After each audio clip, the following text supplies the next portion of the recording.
Hello, hello, bonsoir, comment vous allez? J'espère que vous allez bien. Moi, c'est Siam Esther. Je suis un peu grippée, désolée pour la voix. Aujourd'hui, je veux parler de quelque chose de très important. Je vais essayer de ne pas être très longue. Je vais essayer de vous communiquer ce que je ressens, ce que je veux partager vraiment. Je veux parler du processus. Le processus par lequel Dieu nous fait passer pour atteindre le but qu'il veut dans notre vie. Le processus. Le processus.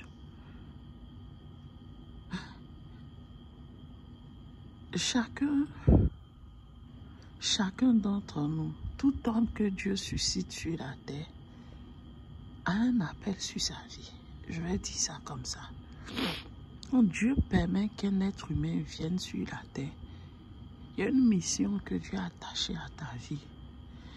Et moi, je vais prendre mon cas parce que c'est à travers ma vie que je comprends et je vais essayer de vous emmener à comprendre aussi. Je vais essayer quand même de vous emmener à comprendre ce que je veux vous dire. Tu nais, il y a ce que Dieu a dit sur ta vie. Et Dieu s'arrange pour que tu fasses sa connaissance, pour que tu fasses sa rencontre d'une manière ou d'une autre. Mais il y a ce que nous traversons, il y a ce que j'ai traversé dans mon enfance. Moi, je suis née dans une famille chrétienne, pas que mes aïeux étaient chrétiens, non. Mais ma maman est chrétienne. Et mon papa connaissait Dieu. Donc, ma maman nous a emmenés à l'église, voilà. Elle nous a montré le chemin de l'église. Mais arrivé à un certain moment de la vie, tu fais ta rencontre personnelle avec le Seigneur. Et c'est là que le Seigneur t'attend, en fait. C'est là que le Seigneur t'attend. Mais il ne faut pas oublier que quand ton étoile apparaît dans le ciel, pour ceux qui connaissent un peu la Bible, avant que Jésus ne naisse, son étoile avait déjà apparu dans le ciel. Donc ton étoile apparaît avant que tu ne naisses. Dès que ton étoile apparaît, le diable et ses suppôts savent déjà qui vient. Parce que la Bible nous dit que ce sont les rois mages qui ont vu l'étoile de Jésus et qui se sont mis en mouvement pour venir l'adorer. Donc le monde des ténèbres sait déjà. C'est-à-dire que avant même que les... Bon, pas qu'avant que les chrétiens ne sachent, mais avant même que tes parents ne voient ton visage, le monde des ténèbres sait déjà qu'il y a une étoile qui est née. Et il voit déjà la manière dont l'étoile va briller. Donc déjà, depuis même ta naissance, s'ils doivent t'attaquer, ils commencent à t'attaquer là. Et je pense que c'est pour des choses comme ça que l'Église catholique essaie de baptiser les enfants quand ils sont tout petits. Voilà, ça c'est une petite parenthèse que j'ouvre. Mais je veux dire que Dieu, selon l'appel qui est sur ta vie, s'arrange pour t'emmener à être tel qu'il veut que tu sois, pour donner le résultat final qu'il veut selon l'appel de ta vie.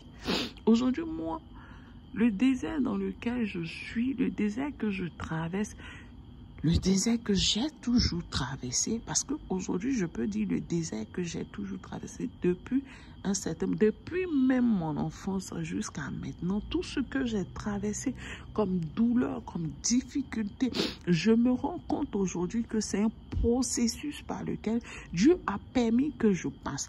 Parce que aujourd'hui, quand je prends du recul, lorsque j'étais là où j'étais avant de rentrer au pays, là où je suis actuellement, au cœur de ma douleur, au cœur de mon incompréhension, au cœur de ma souffrance, lorsque Dieu m'a visité, Dieu m'a dit, la première parole que Dieu m'a dite, c'était « J'ai vu ta souffrance. mais j'ai laissé faire à cause de l'appel qui est sur ta vie. Je veux dire à quelqu'un que Dieu nous fait passer par des souffrances, si je peux dire ça comme ça. Dieu permet de fois qu'on vive la souffrance, qu'on touche la souffrance, qu'on sente la souffrance, parce que Dieu ne regarde pas à la souffrance que nous vivons, mais au résultat final qui nous attend au bout de notre souffrance. Le résultat que Dieu veut atteindre dans notre vie. Ce que Dieu veut dans notre vie, c'est ce que Dieu regarde. Dieu ne regarde pas à la souffrance que nous vivons. Pas que c'est un Dieu, comment je vais dire, un Dieu sans... Bon, si je peux dire ça comme ça, un Dieu sans cœur, un Dieu qui s'en fout de ses enfants. Non, non, non. La Bible dit que Dieu a vu que c'était bon. Quand Dieu dit que c'est bon ce que tu vis, ça ne veut pas dire que tu ne vas pas souffrir. Mais non, Dieu regarde le résultat qui va être bon. Aujourd'hui, si je peux m'asseoir, prendre mon téléphone et parler de cela, c'est que j'ai dépassé le stade de tellement de douleur, le stade de tellement de souffrance. Oui, j'ai dépassé ce stade-là. Aujourd'hui, je peux m'asseoir pour dire que oui, effectivement, quand Dieu permet que tu passes par des moments difficiles, c'est parce que Dieu veut atteindre un résultat. C'est parce que Dieu veut atteindre un résultat et le bon résultat qu'il attend. Et que tu le veuilles ou pas, il va atteindre le résultat avec toi. Que tu le veuilles ou pas, il va atteindre le résultat avec toi. Aujourd'hui, je veux dire à quelqu'un, il est mieux d'accepter déjà l'appel de Dieu sur ta vie. Moi, j'ai été quelqu'un qui a toujours rejeté l'appel de Dieu. J'avais toujours quelque chose à dire. J'avais toujours quelque chose à demander à Dieu.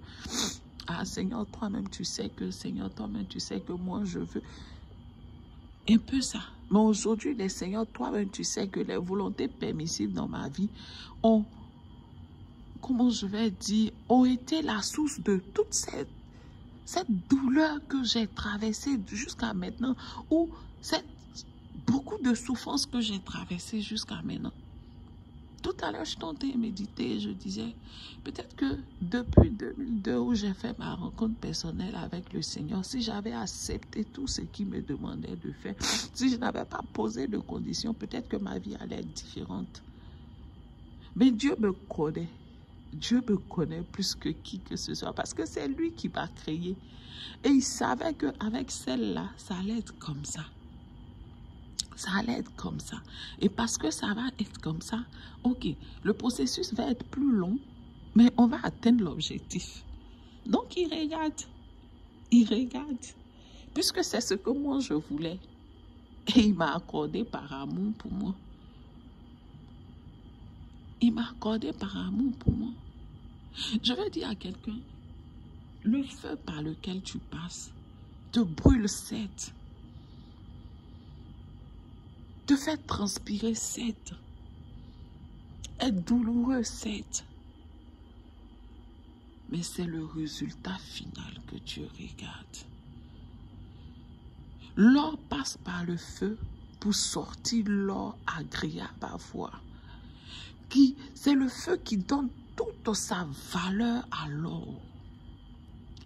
Et c'est ainsi que c'est le désert que tu traverses qui donne toute la valeur à l'appel de Dieu dans ta vie.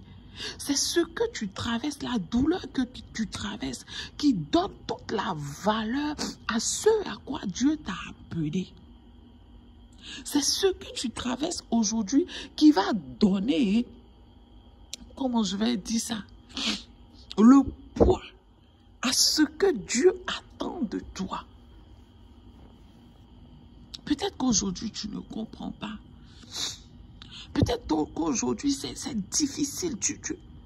Mais je peux t'assurer que lorsque tu vas atteindre le but, lorsque tu vas être là où Dieu veut que tu sois, lorsque tu vas sortir l'or pur que Dieu veut que tu sois, quand tu vas regarder derrière, tu diras, Il était nécessaire pour moi de passer par ces moments difficiles-là. Il était nécessaire pour moi de vivre ce que j'ai vécu. Sinon, je n'allais pas être la femme que je suis aujourd'hui. Sinon, je n'allais pas être l'homme que je suis aujourd'hui. Je veux dire à quelqu'un, ce que tu traverses aujourd'hui, ce n'est pas pour la mort. Ça ne te conduira pas à la mort. Mais ça va permettre que tu puisses produire la vie. Ça va permettre que tu puisses donner la vie. Ça va permettre que tu puisses vraiment, je ne sais pas comment te dire cela. Mais ce n'est pas à la mort que ça te conduit, mais c'est à la vie que ça te conduit. Parce que la graine, lorsqu'elle est plantée, tant qu'elle ne meurt, elle ne porte pas du fruit et du bon fruit. Il faille que tu meurs en toi-même. Il faille que tu meurs dans ce désert. Il faille que tout ce qui ne glorifie pas le nom de Dieu dans ta vie, que tu as peut-être, comment je vais dire ça, que tu as peut-être accumulé au cours de ta vie, au cours de ton adolescence, de ton enfance, de l'adolescence, je ne sais pas. Il faille que tout cela meure. Pour que tu sortes la femme que Dieu veut que tu sois. Pour que tu sortes l'homme que Dieu veut que tu sois. Pour l'œuvre à laquelle Dieu t'attend. Pour l'œuvre à laquelle Dieu t'a appelé. Je veux dire à quelqu'un, le Dieu que nous servons n'est pas un Dieu qui cherche à nous détruire, n'est pas un Dieu qui prend plaisir à nous voir souffrir. Mais non, si Dieu a fermé les yeux sur la souffrance de son fils qui allait jusqu'à mourir sur la croix pour toi et pour moi, mais c'est parce qu'il voyait à la fin la vie que Dieu, son fils, allait nous accorder. C'est le rachat que Dieu regardait. C'est pour cela qu'il a fermé ses yeux sur cette mort atroce de son enfant. C'est pour toi et pour moi qu'il a laissé son fils mourir à la croix. Pas n'importe quelle mort. Mourir à la croix. Il s'est fait malédiction pour que nous soyons bénédiction. Mais c'est le côté qu'on allait être bénédiction, là. C'est ce que Dieu regardait. Et c'est en cela que toi aussi, lorsque tu passes par ce désert de ta vie, où tu te sens mourir, où tu vois qu'il n'y a plus d'espoir, où tu n'en peux plus, Dieu regarde aux vies que tu vas sauver demain par tes conseils. Dieu regarde aux vies que tu vas sauver demain par ton témoignage. Dieu regarde. Peut-être c'est une seule vie que tu vas sauver demain de ce que tu es passé par cette difficulté. Et tu vas dire à cette personne, voilà ce que moi j'ai vécu quand je passais par là. Mais toi, je te prie, évite de marcher comme ça, évite de faire ceci, cela. Tu auras sauvé une vie. À cause de cette vie-là, Dieu préfère te regarder. De regarder traverser cela et regarder à cette vie que tu vas sauver. C'est ce que j'avais à partager avec vous aujourd'hui. Je prie que Dieu vous fortifie. Je prie que Dieu donne du courage à une femme et un homme qui passe par le désert de sa vie. Dieu ne t'abandonne pas. Dieu est là. Mais il regarde le bon qui va sortir de toi pour la gloire de son nom. Sur ce, je m'arrête là. C'était Siam Esther. Je vous aime, mais Dieu vous aime encore plus. Amen.